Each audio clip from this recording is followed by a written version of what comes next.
এই পৃথিবীতে সবচেয়ে উত্তম জিকির হচ্ছে লা ইলাহা ইল্লাল্লাহ। কিয়ামত দিবসে একজন ব্যক্তির অপরাধের 99টা দফতর খোলা হবে। আল্লাহ ওই ব্যক্তির সামনে তার অপরাধের 99টা দফতর খুলে বলবে, বান্দা তুমি কি এই অপরাধ করেছো? বান্দা বলবে, আল্লাহ হ্যাঁ, আমি এই অপরাধ করেছি, আমি স্বীকার করছি, আমি অন্যায় করছি। বান্দা লজ্জিত থাকবে আল্লাহর সামনে তার অপরাধ দেখে। সে তার 99টা বই না দফতর, লাইব্রেরিও না, দফতর, বিশাল বড় বড় অপরাধের দফতর। ও আপনি বলছেন জামশেদ ভাই 60 বছর জীবনে এত অপরাধ? আরে ভাই আপনি না 60 বছর বাঁচেন, নূহ আলাইহিস সালাম 950 বছর শুধু দাওয়াত দিয়েছে, তাহলে উনি কত বছর বাঁচছেন, ওনার উম্মত কত বছর বাঁচছে? বুঝে দিতে পারিনি মনে হয়। আপনি নিজের 100 বছর জীবন, শুধু কি বিচার আপনার হবে? নূহ আলাইহিস সালামের উম্মতের হবে না? কি নূহ আলাইহিস সালামের উম্মতের বিচার হবে না? আদম আলাইহিস সালামের উম্মতের বিচার হবে না? মুসা ঈসা আলাইহিমুস সালাম আজমাইনের উম্মতের বিচার হবে না? তো সব নিজের দিয়ে বিচার করেন কেন? হ্যাঁ হতে পারে এই 60 বছরে এই ইন্টারনেট। আচ্ছা একটা কথা বলি, একটা লোকের ডিশ কেবল ব্যবসা আছে। কি কেবল ব্যবসা? আপনি তো অবাক হচ্ছেন যে জামশেদ ভাই 70 বছর বয়সে 99টা দফতর, how is it even possible? একটা মানুষ 60 বছরে কয়বার জানা করতে পারে, কয় গ্যালন মদ খেতে পারে, কয় কোটি টাকা সুদ খেতে পারে, ঠিক না? আপনি এরকম চিন্তা করতেছেন, ঠিক না? ধরে নেন তো একটা সুদী ব্যাংকের মালিক, যে সুদী ব্যাংকটা প্রতিষ্ঠা করছে আরো 20 বছর আগে, তার ব্যাংকে প্রতি মাসে 5,000 কোটি টাকার লেনদেন হয়। সে কত হাজার কোটি টাকা সুদের সাথে দায়বদ্ধ হয়ে গেল? কত হাজার? একজন মানুষ ব্যাংক ছাড়া এটা সম্ভব? নাহলে 20 লাখ টাকা আছে, অমুকের 2 লাখ, অমুকের 1 লাখ, তমুকের 1 লাখ, শতে 10 টাকা, শতে 20 টাকা করে খাইলো, নাহলে এটা হলো। কিন্তু এই যে দেখছেন সুদ কি পরিমাণে গেছে একজনের, যে ব্যাংকের মালিক। এবারে দেখেন ডিশ কেবল ব্যবসা।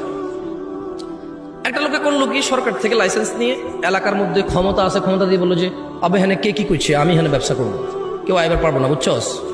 এখানে আমি এলাকার পোলা, আমি এলাকায় ব্যবসা করবো, কে কি করবো? সব জায়গায় চাচি ডিশ কেবল আমগুর থেকে লোয়েন, আর অন্য জায়গা থেকে নেওয়ার উপায়ও নাই। এলাকার সে নেতা, সে করবে ডিশ বিজনেস। না, নেতাদেরকে খারাপ বলছি না, হইতে পারে সে নেতা না, এলাকার ছেলে। নেতাকে যায় বলতেছে যে চাচা কি করুম, কিছু নাই, চিন্তা করছি ডিশ কেবল ব্যবসা করুন, কি করুন? চাচা চিন্তা করছে এলাকার বেকার ছেলে, ঠিক আছে কাজকর্ম করলে ভালো, এলাকার উন্নতি হবে, আরো 5টা পোলাপানের কর্মসংস্থান হবে। চাচা ওভাবে ইসলামিক ভাবে চিন্তা করেনি, কারণ চাচা ইসলামিক ভাবে চিন্তা করবে কিভাবে? যে ছেলে ব্যবসা করবে তার মা বাবাই তো চিন্তা করে না ছেলেরা কি ব্যবসা করবে, ছেলে নিজেই চিন্তা করে না। এখন সে ডিশ কেবলের ব্যবসা নিয়ে আসার পরে 5,000 পরিবারে ডিশ দিল। কয় হাজার পরিবার? কয় হাজার?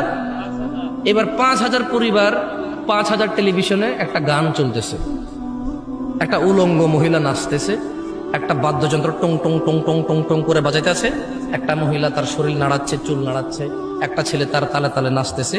এবার এখানে চাচা চাচি বসে বসে রিমোট নাড়াচ্ছে আর পা এভাবে নাড়াচ্ছে। হ্যাঁ ঠিক আছে, তাহলে কয় হাজার ফ্যামিলিতে?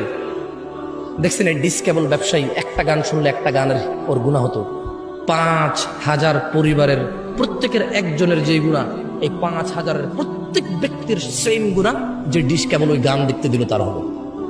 99টা দপ্তর হওয়া সম্ভব মনে হয়? এবার না আরো বেশি হয়ে যাবে মনে হয়, আমি বুঝাইতে পারি মনে হয়।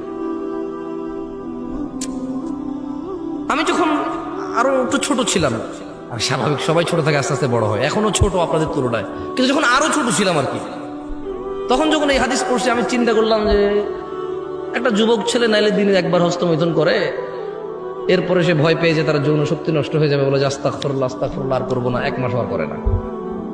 নাহলে 15 দিন একটা মেয়ের সাথে কথা বলে, নাহলে একটা মেয়ের পিছনে 1 বছর টার্গেট দিয়ে ঘরে ওরে বিয়ে করবে, একটা অপরাধ জেনা। একটা লোক নাহলে 1 বোতল মদ খাইছে বন্ধু বান্ধব নিয়ে বৈশা, মদ পৃথিবীর মানে অন্যতম অপরাধের মধ্যে একটা, কারণ এই মদ খেলে মানুষ জানাও করে, মদ করে জানাও করে, অশ্লীলতা জড়াই পড়ে। এখন এই 1 বোতল মদ খেলো, পরের দিন আরে সব মানুষ কি ব্যবসায়ী হয় নাকি? এই এলাকার পোলাপানে সিগারেট খায়, খুঁজা খায়, আমি জানি এরকম বহুত পোলাপান আছে, দোস্ত একটা দিয়ে, তার কাছে টাকা নাই একটা সিগারেট খাওয়ার, তো তাহলে কয় প্যাকেট সিগারেট খাই দিল? অত টাকা নাই তো, ওরা বড় যে টাকা দিয়েছে, স্যান্ডেল কিনছে, জুতা কিনছে, মোবাইলে রিচার্জ করছে PUBG খেলার জন্য, প্রেমিকার মোবাইলও কিছু টাকা পাঠাইছে, এরপরে কয় টাকা থাকে সিগারেট খাওয়ার জন্য? ভাই ওর বাপ 1 লাখ ইনকাম করে 4 বাইরে পকেট খরচ দেয়। তো দেখলাম যে আমি যখন ছোট ছিলাম চিন্তা করলাম যে আসলে সে যে অপরাধ করে, অপরাধের একটা সীমা আছে। আপনি একটা মহিলার সাথে ঘুমালেন জানা করতে, কতক্ষণ তার সাথে ঘুমাবেন? কতদিন লাগাতার এভাবে আপনি জানা করেন? আমি চিন্তা করলাম 99টা দফতর খুলবে অপরাধের। হাউ একটা মানুষ, এই সাউন্ড একটু কমাতো ভাই, সাউন্ড একটু কমাও, ওই কানে লাগে, হালকা কমাও। তো আমি তখন যখন ওই যে আরো ছোট ছিলাম, আমি সৌদি আরবে ছিলাম তখন। তো সৌদি আরবের পোলাপাইনের যে আমার বন্ধু বান্ধব, তাদের অপরাধ, সৌদি পোলাপাইন আর আমি কি সমান? এমনি ছোটবেলায় সাইকেল টাইকেল চালাইছি ওদের সাথে, একলা পাহাড়ের উপরে বসে মুরগি টুরগি জ্বালায় খাইতাম। তো এদের অপরাধের মধ্যে দেখতাম যে গান শুনে দু চারটা গালাগালি করে, মাঝে মধ্যে একটা দুটো সিগারেট খায়। এর বাহিরে ধরেন এইগুলো কমন অপরাধ আর কি। হ্যাঁ, এর মধ্যে ধরেন কতক্ষণ গান শুনে, কতক্ষণ সৌদি পোলাপানের কথা বলতেছি। হ্যাঁ, ওই বন্ধুর একটা ঠুস করে একটা গালি দিয়ে দিল, গালি দিয়ে বললো যে সর তুই থাকলে গালাগালি হচ্ছে। মানে দেখতেছি ইনস্ট্যান্ট আবার সে আল্লাহর কাছে ক্ষমা চাচ্ছে, অপরাধ করতেছে। তো আমি যখন এই হাদিস পড়লাম যে একটা মানুষের সামনে আল্লাহ বিচারের মাঠে 99টা দফতর খুলবে, দফতর, শুধু এগুলো সব অপরাধ। তখন আমি চিন্তা করলাম, আচ্ছা এই সব অপরাধ একটা লোক 60 বছর বাঁচে, এত দফতর হবে কিভাবে? ছোট মানুষ না। যেমন আপনি ছোটবেলায় মনে আছে কিনা, আপনার আম্মা আপনাকে গল্প শোনাইতো, তুই যে আম্মুর কথা শুনোস না, আম্মু মরে গেলে তোরা আরেক বিবাহ করলে, সৎমা আসলে কথা না শুনলে তখন কি করবি, এরকম শুনেছে না? আপনি তখন চিন্তা করতেন যে আইরি আমি ওই যে ড্যাঙ্গার ভিতরে বাগানে পায়খানা করতে যাবো কিভাবে, জিনবুত আছে আমার আম্মা মরে গেলে, কারে নিয়ে ঘুমাবো, এরকম চিন্তা করে নাই কেউ এখানে? আমার আম্মা যখন আমাকে এরকম শোনাইতো, আমি চিন্তা করতাম, আম্মা মরে গেলে আবার কার সাথে ঘুমাবো? ছোট ছিলাম তো, সত্যি বলছি। আপনাদের এরকম হয় নাই এরকম আপনাদের? তো ওই ছোট মানুষ তো ছোট চিন্তা। এখন কি আর কেউ এরকম মনে করে মা মরে গেলে কার সাথে থাকবে, কাকে মা ডাকবে? কেউ মনে করে না, কেউ এরকম ফিল করে না তার মা বাপকে। একটু যখন নিজে নিজে খেতে পারে, নিজে নিজে হাঁটতে পারে, 4টা বন্ধু আছে, 5টা বান্ধবী আছে, চাকরি আছে, ব্যবসা আছে, বাণিজ্য আছে, টাকা আছে, বউ আছে, ছেলে মেয়ে আছে, এখন আর কেউ মা বাপ মরে গেলে কি আর বাঁচলেই কি? ছোটবেলার যে ফিলিংস ছিল, আমার আম্মা মরে গেলে আবার কার সাথে থাকবো, ওই ফিলিংসটা মানুষ হারাই ফেলে। তো আমি ছোটবেলায় চিন্তা করলাম যে 99টা দফতর কিভাবে? তো যখন আমি বাংলাদেশে এলাম, অথবা যখন আরো একটু বড় হলাম, সৌদি আরবে কিন্তু ডিশ আছে, এবার বড় বড় এভাবে ছাতা লাগায়, হাজার হাজার চ্যানেল থাকে। এবার আমি চিন্তা করলাম, আচ্ছা রে, তবে ওখানে জানতাম যে এগুলো ইহুদি নাসারাদের টেকনোলজি, মুসলমানরা অন্যায়গুলা করে, যারা কাজগুলা করে তারা হয়তো হিন্দু টিন্দু বুদ্ধ মুসলমান, ওদের আর তো হালাল হারাম কি? আপনার জন্য না শুকুর হারামের জন্য কি হালাল হারাম? এটা হচ্ছে ওর জন্য খাবার। বুঝতে পারি নাই মনে হয় আমি। আপনি পরনিন্দা করলে এটা আপনার জন্য না গীবত? অনেকের জন্য তো এই মাসলা মাসাইলই নাই ওর দিনের মধ্যে, যেটা কি মাসলা কি মাসাইল, ঠিক না? তো আমি যখন এখানে আসলাম, আমি দেখলাম যে হ্যাঁ, আমার গ্রামে আমার আপন কাজিন ব্রাদাররা বা আড়াতো পাড়াতো ভাতিজা, ওরা বললো কি ডিশ ব্যবসা নিয়ে আসবে। আমি বললাম যে ভাতিজা, ডিশ ব্যবসা করবি, যত মানুষের সিনেমা দেখবে, ওর একক ব্যক্তিগুণা, কিন্তু এই যে তুই যেটা দেখাচ্ছিস, তোর সেম গুণাটা আসবে, তো তোর তো এটা অনেক পাপ হয়ে যাবে। পুরা গ্রামে প্রায় এই পুরো আশপাশে 4-5টা, পুরো ইউনিয়নে 27টা গ্রাম, তুই যদি একলা এগুলো ডিশের সার্ভিস এগুলো দেস, যত মানুষে গান শুনবে, সিনেমা দেখবে, তোর উপরও তো গুনাহ আসবে। সামান্য কয় টাকার জন্য এত গুনাহ, কিভাবে তুই এটা পরে আল্লাহকে রিপে করবি? আর মানুষের গুনাহ তো এটা মানুষ রিলেটেড, তো সমস্যা।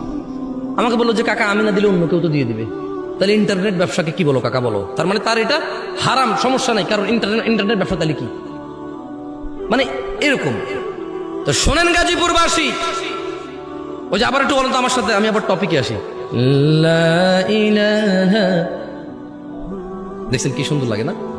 মাশাআল্লাহ। এটা হচ্ছে আমাল। এটা হচ্ছে কি?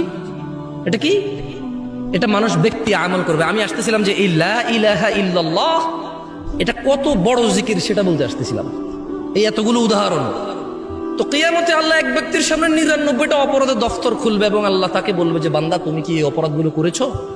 বান্দা বলবে হ্যাঁ ইয়া আল্লাহ, এই সমস্ত অপরাধগুলো আমার, আমি স্বীকার করছি। আল্লাহ তাকে বলবে তার আমাল নামায় ঈমান, কি আমল নামায় কি থাকবে? ঈমান হচ্ছে মানে ধরুন আশহাদু আল্লা ইলাহা ইল্লাল্লাহ ওয়া আশহাদু আন্না মুহাম্মাদুর রাসূলুল্লাহ, অথবা লা ইলাহা ইল্লাল্লাহ ওয়াহদাহু লা শারীকা লাহু লাহুল মুলকু ওয়া লাহুল হামদু ইউহয়ী ওয়া ইউমীতু ওয়া হুয়া আলা কুল্লি শাইইন কাদির, অথবা লা ইলাহা ইল্লাল্লাহ। এটাই ঈমান। এটা কি? আল্লাহ ছাড়া কোনো অন্য মাবুদ, উপাস্য, মানে মানার মতো, ভয় পাওয়ার মতো, পরোয়া করার মতো অন্য কোনো ইলাহ নাই। কি নাই? ইলাহ নাই। এটা হচ্ছে লা ইলাহা ইল্লাল্লাহ, যেটা আপনি জিকির করেন প্যান্ডেলে বসে, সবাই মিলে একত্রিত করেন, অথচ কেউ এখান থেকে বেরিয়ে গিয়ে আর করেন না।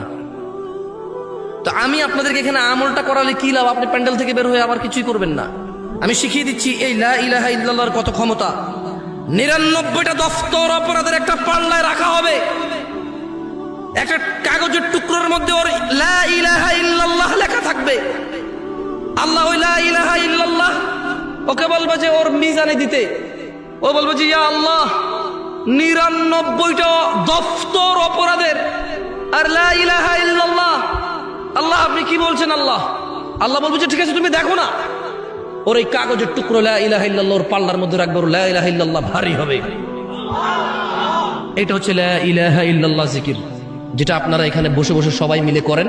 আপনাদের কাছে মনে হচ্ছে এটা একটা আনুষ্ঠানিকতা, কেউ একজন আসবে এখানে, এসে আপনারা সবাই বসে থাকবেন, এরপরে তার সাথে বলবেন লা ইলাহা, ব্যাস, এরপরে শেষ। এটা নাই, এখান থেকে উঠছেন নাই, ঘরে গেছেন নাই, দোকানে গেছেন নাই, রাস্তাঘাটে নাই, মসজিদে নিজে নিজে নাই, শুধু মাহফিলের একটা অনুষ্ঠান।